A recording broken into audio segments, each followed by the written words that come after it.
Honey, this is the reason why feminism didn't become a thing until the last 100 years, because technology made and maintained by men is the only thing that allows you to believe you don't need men. Do you get that? Wait. You're Do you trying to get put, that? Okay, what is your point? My Rachel? point is that your belief in women's rights, you have to ask the men to guarantee your rights. Any rights you have are granted, guaranteed, and enforced by men only. Fantastic. And the minute they don't want to do that anymore, you don't have them. Does it make it right? I don't agree to the same paradigm as you. I don't believe in rights. I believe in duties. We have duties to each other. We have duties to society. We have duties but not rights. To God. We have duties but not rights. Correct. As individuals. That's what you believe. Yes. Okay, I disagree. But I believe what we have you rights. believe in is fairy tale stuff. No, it's only there, but it's only there granted to you by men. Do you understand that? I understand that, Rachel. So then you'd better be nice to them, and you'd better stop arguing that you don't need them, and we should have our own money, and you should have your own money, and we're all going to just live as individuals. This rugged individuality that you believe in doesn't exist. I think you know at your core that women are not equal with men, and that anytime men decide to rescind women's rights, there's not a damn thing they can do about it, but you're not going to admit to that either. It's not going to happen. You won't admit to that. Why do you think it's not going to happen? Because you take it for granted that simps are going to always come to the rescue, don't you? Have you heard of a little place called Afghanistan?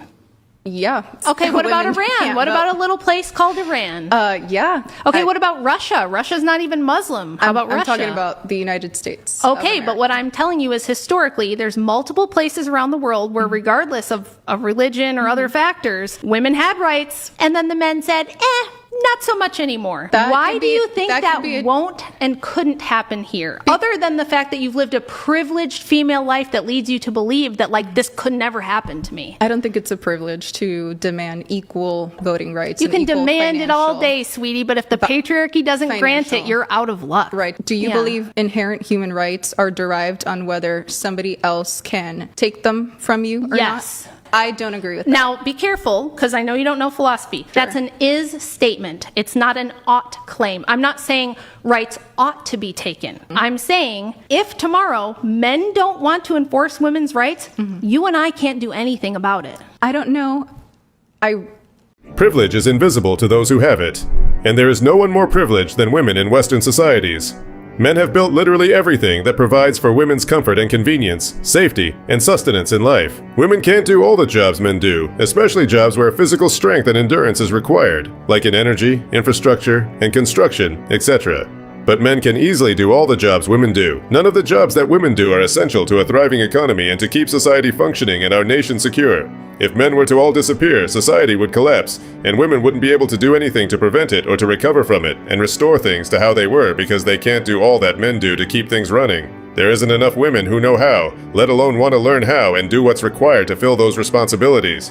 Women need men for literally everything to keep all of society functioning. Strictly speaking, in order for society to continue, women are essential for one thing only: procreation. I'm like, what do a blind person see? Do they see, like, black, or do they see nothing? Do they see black, or do they see nothing? Google it, Bila.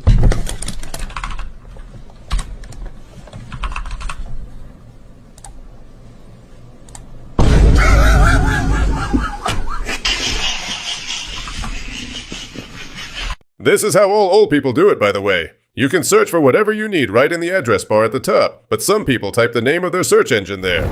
If a gay person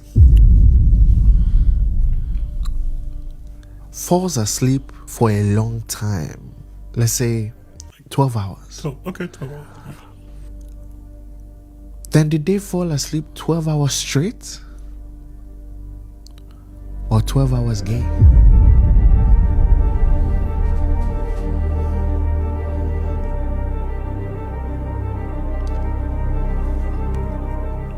Oh, man. Oh, they're coming after us for this one. Is a person straight if they get paid bi-weekly? This product is for future parents. Birth rates are falling, so we are making pregnancy fun, introducing ethnic pregnancy tests. What? Ethnic pregnancy test? Now that's be the racist part. Wait, is racist? Ethnic pregnancy test? What's wrong with that? Can I get a scenario where you would use that? Chinese edition. If the Rubik's Cube comes out solved, you are pregnant. Say if it takes more than a minute, though, the kid might be slow. If it takes more than a minute, though, the kid might be slow. Vietnamese edition, if the nails come out with a full manicure, you are pregnant. Say this could also mean your kid might be gay. This one isn't always 100% accurate because it could also mean that your kid is gay.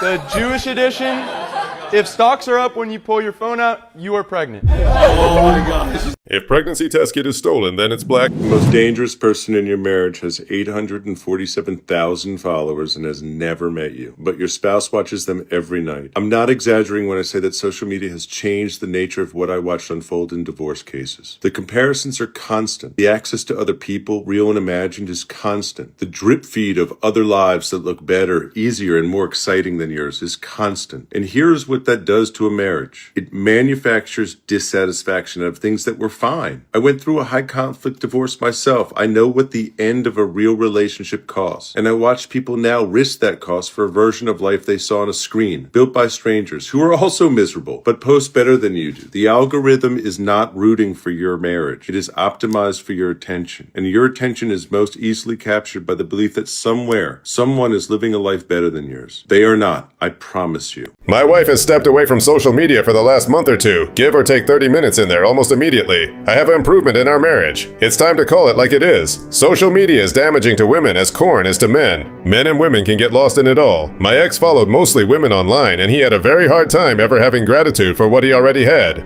It's a problem for all people who don't stay consistently emotionally aware. I'm a CEO of a quite profitable IT company. I did some recruiting. The whole thing is girls are usually quite lazy.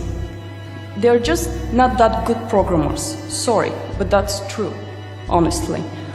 They just don't want to get their hands dirty to do the job. And when I tried to do some recruiting, I intentionally wanted to recruit women. And at the end, I failed to do so. Do you want to know why? Because most of those girls were usually just cheating, and they were just not good programmers. At the end, I had to recruit boys. And that's why I think the whole talk about let's recruit more women is bad, because at the end, you're recruiting worse programmers. At the end, your company is going to suffer. You're gonna lose some money. I honestly don't see girls staying up until late at their office and working that often. No, it's usually boys staying there. Why? I don't know. She's not wrong.